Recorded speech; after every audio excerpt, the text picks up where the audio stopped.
We have gathered today to bid goodbye to a gentle yet great soul, Alphy D'Souza. To many of us present here today, he was our dearest Uncle Alphy. To me, he was additionally my godfather, and I was privileged to get an extra dose of love and care from him over the decades. I remember being excited in my childhood days to learn that Uncle Alphy was actually an ABCD, Alphonse Bernard Charles D'Souza. He was the 13th of 17 children of PG and Rose D'Souza, and the 8th in the lineup of 9 brothers. With his passing at the age of 87, he is now reunited with his wife Sarah, his parents, and his 14 siblings gone before him. Uncle Alf was the last PG boy standing, and to use a cricket analogy, given his fondness for the game, he batted his ground firmly and surely. His health took him to hospital a few times, and he dodged quite a few googlies, but he was not ready to be dismissed, definitely not in a hospital, and was always back with renewed vigor to recapture his favorite corner of the sofa under the loving care of his 4 devoted sons and their families. He bowed out very quietly and peacefully in his own bed without any major illness, and that is a blessing to be grateful for in the midst of the sadness of his parting. In fact, he was smiling and joking virtually until the very end. This wicket stood almost 12 long years after his wife and batting partner left him. He continued to play the key role of connector, not just with the families of his 4 sons, but the extended family with the ever-continuing open house tradition of Urgam House. I am certain many in this church have heard these words from him. Stay for lunch, stay for dinner, have some soup, stay with us next time you're in Bangalore. His first concern when you visited him, once he hugged and kissed you and asked how you were, was to ensure that you had something to eat and to drink. This is just one of the very many ways Uncle Alf let his caring nature show. He was ever ready to help anyone in need, a quality each of his 4 sons have inherited, for the D'Souza boys are always around to lend their broad shoulders and ever helpful hands, and I know many in this church have been beneficiaries of their goodness as well as Uncle Alf's goodness in some way or another.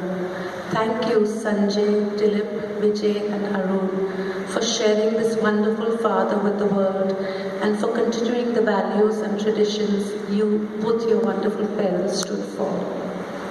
Cousins across the world yesterday and today have been remembering the kind, gentle soul Uncle Alf was on social media. Some terms used to describe him by many: an absolute gem of a person, the sweetest man, one who always wanted to give aside from caring for every member of his family. He was a second father to just so many others. Another pillars of our childhood has gone. Uncle set a great example with his generosity, love and passion for life. He was so proud of his sons and their families and always updated us on the latest achievements. These were what some of our far-flung relatives had to say. I know he was delighted with Reshma's birthday cake for him on the March that just went by, with an iced photo of a magnificent Urgam house, his beloved ancestral home. You'd think nothing could taste better to a D'Souza brother than any dessert, but cake with the Urgam house picture on it certainly tasted sweeter still to Uncle Alfie. As Uncle Noel's son Rajiv remarked, Uncle Alf entered the next world on his brother Noel's birthday, and without doubt the 9 brothers must have celebrated in style in heaven with the rest. I imagine that in heaven, up in heaven, these concepts of too much sugar do not exist, so they will be pleased with unlimited coasts of dessert as well, with no earthly caretakers to curb their natural instincts. Growing up, I would think of Uncle Alphy every time we sang the song Old MacDonald Had a Farm, and I would proudly tell my friends my Uncle Alphy had a farm too. Psalm 23 says, "Fresh and green are the pastures where he gives me repose. Near restful waters he leads me." Indeed, I remember Uncle Al's farm of my childhood days much like this. He chose to be a farmer, which probably gave him his quality of being down to earth, not wanting much, being content with a simple life. As the psalm goes, "The Lord is my shepherd, there is nothing I shall want," describing him perfectly. He took to farming when he was just 17 years old and continued all the way till he was 60. Being in farming undoubtedly gave him the strength to deal with uncertainties and face hardships with equanimity. He grew grapes, paddy, sugarcane, tomato, whatnot, and few knew that he had the distinction of being the first farmer in Bangalore to grow basmati rice. He continued to have an active interest in news at the farm. Sanjay says he was always keen to know the coconut count. So yes, he took as keen an interest in the number of coconuts pulled off the trees at Hoskarahalli as in the cricket score of the day. The farmhands absolutely adored their gentle head leader and father. Many of them are here heartbroken at the loss of their beloved Dore. Those who knew Uncle Alphy in his heyday will remember him as this dashing, handsome man on his Rajdoot motorbike on which he went about right till he was 60. He was always outrider to our entourage of visiting Madras relatives as it made its way of several autos and one taxi to and from the station. We'd wave excitedly to him on his bike at every turn. That Rajdoot is still on the farm. Incredibly, it is still roadworthy and seems to have the same quality of longevity as its owner, Alphy D'Souza. Uncle Alphy married Sarah in 1965 and soon their 4 boys became the stars of the show. Uncle stayed on with his aging mother Rose in the family home, and he, Auntie Sarah and the boys cared for her in her old days. This kind and gentle man, whom most of us would have never seen get ruffled, apparently did show his anger once in a rare while with his growing children, but it lasted for all of 30 seconds, and so he did have a magic formula that completed the metamorphosis of 4 very naughty boys, each to the finest gentleman. So apart from all those perfect grains of rice, sugarcane, and so on he harvested, his contribution to society has also been raising 4 sons together with Auntie Sarah. Some may remember his routine in the old days when after the rosary, he'd have dinner, then listen to the 9 p.m. news on the radio and then go to sleep. His sons remember him rising at 5 a.m. sharp every morning, off very early to tend to the auction of his sugarcane at City Market. Recently, he took his grandchildren there to explain to them how the auction worked and show them firsthand, and it is definitely a treasured experience they will be telling their grandchildren about someday. To his family, he was a pivotal figure, especially after Auntie Sarah's passing almost 12 years ago. I am certain his 4 daughters-in-law never ever got the feeling they were ever anything but his own daughters. In fact, Rashmi, Sanjay's wife, who lost her own father when she was only 4 months old, says she found in Uncle Alphy the father she never had. Uncle took a keen interest in what everyone was doing, especially each of his grandchildren. He would tell me about it on my regular calls with him that I will truly miss. If I hadn't called him for some days, he would call to ask me if all was well. He had called to give me the news about Prithvish's good results. He called me on Auntie Sarah's last birthday this year in March, which would have been her 75th, beating me to it, though I had remembered the milestone and was planning to call him later on in the day. He would proudly call to tell me he read about something I'd done. I don't think I ever put down the phone after speaking to him without having a smile on my face. And I had the widest smile when he, who by then had the reputation of never going out very much, braved the Bangalore traffic for an hour's drive to our place in May early this year when the extended D'Souza clan met for potluck.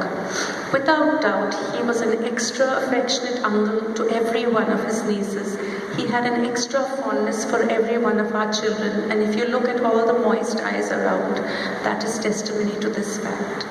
We will all miss his gentle, caring presence and smile.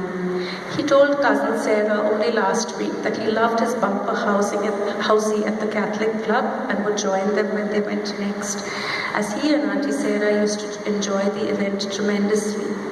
Instead, Jesus chose our Alphy as the last number to call to complete his tally in the heavenly bumper housing concluding 2016. Uncle Alphy was a simple man. He lived a very uncomplicated life. Among his simple pleasures were his TV, his cricket watching, staying connected with his children and grandchildren. Whenever he knew his grandchildren were arriving, he would fill his shirt pockets with sweets. Samira in particular knew the joy of getting both a kiss and a sweet at the same time, as a hand would instinctively reach into his pocket. The little toys he bought his grandchildren off the roadside were not surprisingly the ones they loved the most, often ignoring the other expensive toys they may have been presented with. No one left empty-handed. As Lorna said earlier this morning, it could be just 3 bananas, but he had to give me something every single time.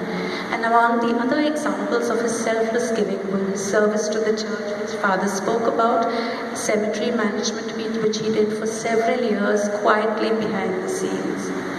He loved his meat, he loved his sweet. Rava laddus were apparently his favorite, and I didn't know that, but I'm so pleased that I gave him so many to enjoy during his last week on earth. A recipe I learned from Auntie Sarah, something he was so happy about and actually took the trouble to call me to appreciate them. Uncle Alf had not one mean bone in his body. There cannot be a person on earth who would think anything but kindly of this gentle soul. He had the biggest, kindest heart. He had the loveliest, warmest smile. And you will agree that as he grew older and lost his teeth, his smile took on an absolutely endearing quality, quite in fact like his mother, dear Granny Rose.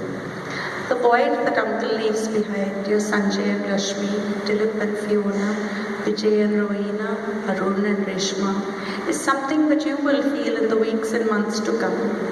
But remember Serena's wise words last week when she said, Grandpa would want us to give everyone sweets today and tell them no sad faces. He hated anyone sad or crying. Thank you, Serena, for reminding us not to be sad, but to be glad that we had Uncle Alf in our lives and to celebrate the man he was with his big heart, his staunch faith and unflinching values. And yes, Serena, Grandpa is so happy that you are an altar server as it is finally earthly mass with Tanuj and Ashish, who are almost like his own grandchildren. I conclude with a verse from Timothy chapter 4 verses 7 to 8, appropriate indeed for Uncle Alf at the end of a long and glorious innings. I have fought the good fight, I have finished the race. Now there is in store for me the crown of righteousness, which the Lord, the righteous judge, will award to me on that day. Rest in peace, dearest Uncle Alfie.